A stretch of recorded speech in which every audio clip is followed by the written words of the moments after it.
If you want to take a step back in time in popular culture, then you need to take a trip downtown to Main Street, Quincy. Captain Ron's Treasure Cove may be a little small, but it is overflowing with character and collectibles. I never claimed to be an antique dealer.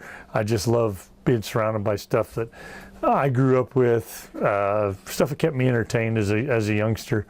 And a lot of the stuff I just know somebody out there will buy it. And I turned one into comic book cases, and then I found a rack, and it's going to be the puzzle rack. And records, I had bought records for a long time, even before then.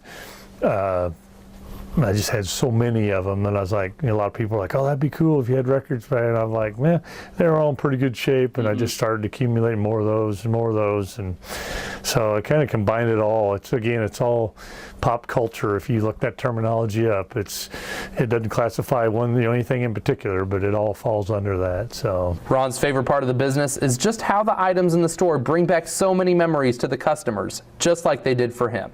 I'm constantly, I've still got a room full of boxes back here in the back that I might grab a box one day and I'm like, oh, here's a couple more board games. Maybe I will sell a game or two occasionally, but I'm always adding to it. There's just stuff that I find that I'm like, oh man, I forgot I had that. After attending multiple auctions and sales, Ron started accumulating more pop culture than his home could handle.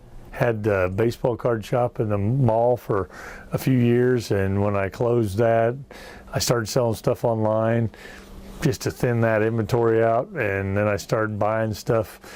I go to auctions and I buy stuff, and I just started looking at stuff and I was like, hey, you know what, I can probably sell this online, and I'd buy a car full of stuff and I'd take it home and I'd list what I could. I had such an accumulation of it. A friend of mine owns this building, and the business that was in it went out and it sat vacant for a few months, and I said, hey, if you want, I said, I might try it again. This truly is a hobby turning into a business for Ron, because he does have other obligations. I actually do this as much as I can, but I also work 30 hours a week at the school district as a custodian.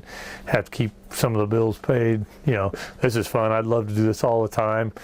So if you've reached your breaking point in certain aspects of popular culture today, head to Captain Ron's Treasure Cove for a step back to how it used to be. For Where in the Queue, I'm Derek Lambert.